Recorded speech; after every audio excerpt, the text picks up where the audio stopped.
students, welcome to my YouTube channel Computer Science Topic. This is my second video on iteration statement, and in this video I'm going to discuss about more about the while loop and comparison between for and while loop. In my previous video we have already discussed about the iteration statement. In detail we have discussed about the types of loop, and in which the working of the for loop is discussed in my previous video. In this video we are going to have a look on the working of while loop. So for while loop, this is also called as an entry control loop, because to make it understand, let me give you one example. For example अगर मुझे train से travel करना है तो मुझे एक ticket खरीदना पड़ेगा, या मैं एक थिएटर में मूवी देखने जाना चाहती हूँ तो मुझे जो है टिकट लेना पड़ेगा उसके लिए. तो एट द एंट्री पॉइंट मुझे जो है वो टिकट दिखानी पड़ेगी. तो अगर वो टिकट मेरे पास है और वैलिड टिकट है, ओनली देन जो है मुझे वो थिएटर में या ट्रेन में एंट्री मिलेगी, अदरवाइज जो है वो एग्जिट मिल जाएगा. तो सिमिलरली व्हाइल लूप के अंदर क्या होता है कि जो टेस्ट एक्सप्रेशन है यानी कंडीशन जो है वो एंट्री लेवल पर ही चेक होती है. अगर वो कंडीशन ट्रू है, only then these statements are going to be execute, otherwise the control will not let the enter into the loop and it will get exit from the while loop. So what let us see the syntax of while loop. while loop को जैसे हम लिखते हैं तो while word reserve word है, इसको इसी तरह से लिखना होता है.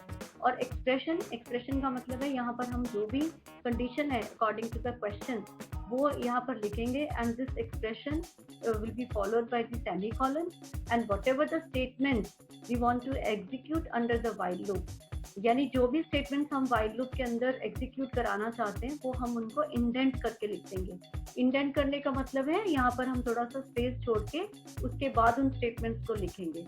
तो वो सारी स्टेटमेंट्स जो है while loop के अंदर वर्क करेंगी.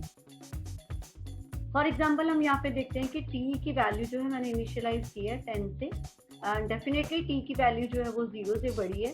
तो that means entry will be given in the while loop और t का वैल्यू प्रिंट हो जाएगा, and then t will be decremented, और उसके बाद जो है फिर से कंडीशन चेक होगी, फिर t प्रिंट हो जाएगा, फिर एक डिक्रीमेंट होगा. इस तरह से ये फंक्शनिंग जो है वो चलती रहेगी लूप की जब तक t की वैल्यू जो है वो ग्रेटर देन 0. जैसे ही t की वैल्यू 0 के इक्वल आएगी, ये यहाँ पे कंडीशन जो है वो फॉल्स हो जाएगी और ये वाला स्टेटमेंट जो है वो एग्जीक्यूट हो जाएगा. तो प्रिंट लॉन्चिंग वाला स्टेटमेंट जो है हमारा वो एग्जीक्यूट हो जाएगा. तो नाउ यू कैन सी कि यहाँ पर हमने जो है इस लूप को चलाने के लिए इनिशियल वैल्यू लिया, कंडीशन ली, बॉडी ऑफ द लूप लिया और अपडेशन लिया. तो किसी भी आइटरेशन स्टेटमेंट को या लूप स्टेटमेंट को चलाने के लिए इनिशियल वैल्यू, कंडीशन वैल्यू और ये हमारी अपडेशन जो है वो रिक्वायर्ड होती है. लेकिन while लूप के अंदर आप देख सकते हो कि जो अपडेशन होता है वो part of the body loop होता है. यानी आप जो स्टेटमेंट्स एग्जीक्यूट कराना चाहते हो वो सारी तो रहेंगी, उसके साथ एक एडिशनल स्टेटमेंट रहेगी जो कि वो अपडेशन स्टेटमेंट होगी. यानी आप क्वेश्चन के अकॉर्डिंग देखोगे कि whether it has to be decrease और इंक्रीज, तो वो अपडेशन वैल्यू जो है यहाँ पर डाली जाती है बॉडी ऑफ द लूप के अंदर. एक और एग्जाम्पल देखते हैं. Ask the user to enter a number until the number is positive. तो इस केस के अंदर जो है एक सेकेंड,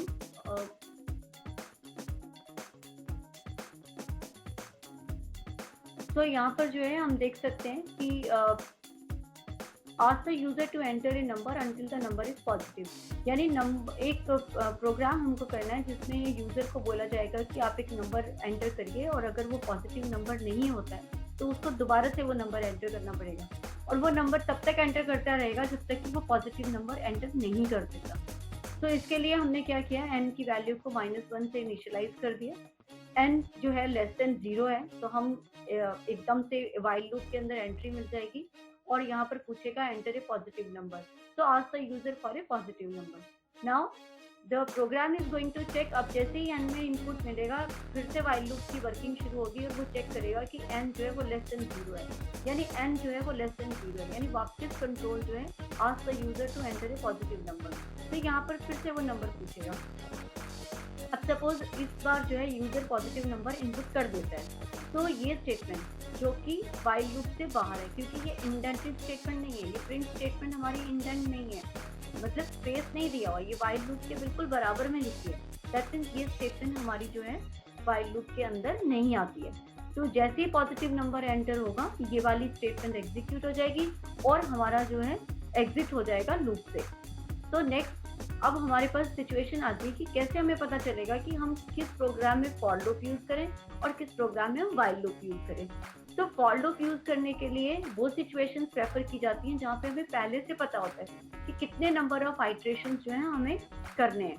यानी अगर मुझे सपोज क्वेश्चन लिखना है कि 1 से लेके 500 तक में जितने भी इवन नंबर्स हैं उनको प्रिंट किया जाए, so that means I know already कि how many numbers are going to be, what is the initial value, what is the final value, और मुझे number of iterations जो है वो पता है, तो मैं इस केस में for loop प्रेफर करूंगी। और दूसरी बात ये होती है कि for loop के अंदर जो हमारा काउंटर वेरिएबल है वो itself for loop के साथ ही अवेलेबल होता है, तो उसके लिए अलग से हमें बॉडी ऑफ द लूप में जाके कोई अपडेशन या इनिशियलाइजेशन नहीं करने होते हैं। तो अगर आप मेरा प्रीवियस वीडियो देखोगे तो उसमें आपको फॉर लूप की फंक्शनिंग जो है वो अच्छे से समझ में आएगी। और व्हाइल लूप जो है वो हमें उस कंडीशन में यूज करना होता है जहाँ पर हमें पहले से पता नहीं होता है कि कितने नंबर ऑफ आइट्रेशन जो है वो चलेंगे। जैसे फॉर एग्जाम्पल अगर हम प्रीवियस एग्जाम्पल में देखें तो हमें यहाँ पर ये नहीं पता है कि जैसे ही प्रोग्राम एग्जीक्यूट करना शुरू करेगा तो यूजर जो है पहली बार में ही पॉजिटिव नंबर इनपुट कर देगा या वो लिखे होने के बावजूद स्टेटमेंट को पढ़ने के बाद भी नेगेटिव नंबर इनपुट कर देता है। तो हमें नहीं पता कि वो 5 टाइम्स चेक करेगा या 6 टाइम्स चेक करेगा या फर्स्ट टाइम में ही पॉजिटिव नंबर एंटर कर देगा। तो number of iterations are not known in advance. तो ऐसे केस में जो है हमें व्हाइल लूप को प्रेफर करना चाहिए।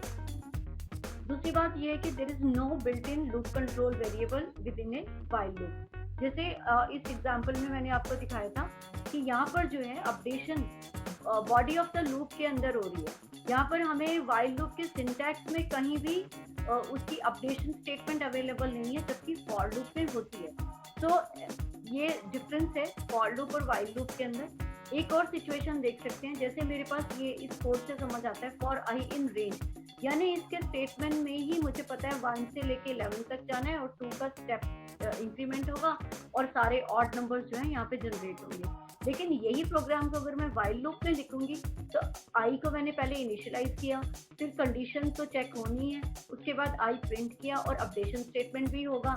तो यहाँ पर जो है मैंने आई को 1 से किया है, तो मतलब updation we just want to see कि अपडेशन स्टेटमेंट जो है यहाँ पे हमारी within the while loop हो रही है।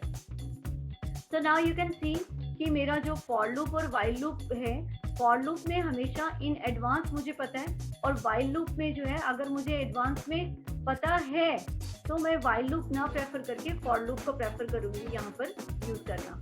तो अब इसका जो है हम प्रैक्टिकल इम्प्लीमेंटेशन देख लेते हैं। प्रैक्टिकल इम्प्लीमेंटेशन देखने के लिए we are going to use Python. हमारा पाइथन का जो ये है फाइल हम यूज कर रहे हैं। तो पहला प्रोग्राम जो है हमने लिखा था p is equal to suppose हमारा था 10। तो हम यहाँ पे चेक करते हैं कि while t greater than 0, so it will be followed by colon sign. Now I am going to write print t, and after writing it this statement जो हमारी अपडेशन स्टेटमेंट है that will also be there. So t is equals to t minus 1. So now let us check. File को save कर लिया है और अब जो है हम देख सकते हैं कि 10 से लेके 1 तक के वैल्यूज उसने प्रिंट कर दिए। तो दूसरा एग्जांपल हमने लिया था n का कि ask the user to enter a positive number, और तब तक वो उसे पूछता रहेगा जब तक कि हम उसमें पॉजिटिव नंबर एंटर नहीं कर देते हैं। तो व्हाइल n लेस देन 0, तो हमारा यहाँ पे चेंज हो जाएगा।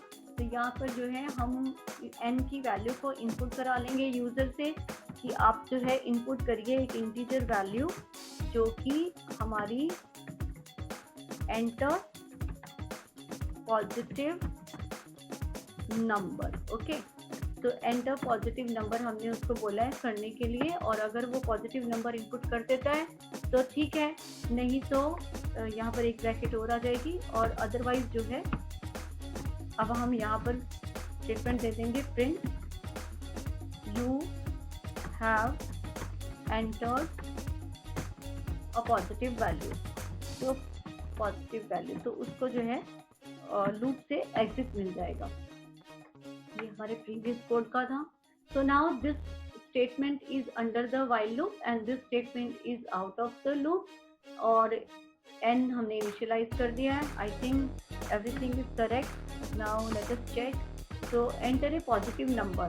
तो यहाँ पर जो है सपोज मैं जो है इसमें -2 एंटर कर देती हूँ। हालांकि मुझे बोला गया है पॉजिटिव नंबर एंटर करने के लिए, लेकिन मैंने पॉजिटिव नंबर इनपुट नहीं किया।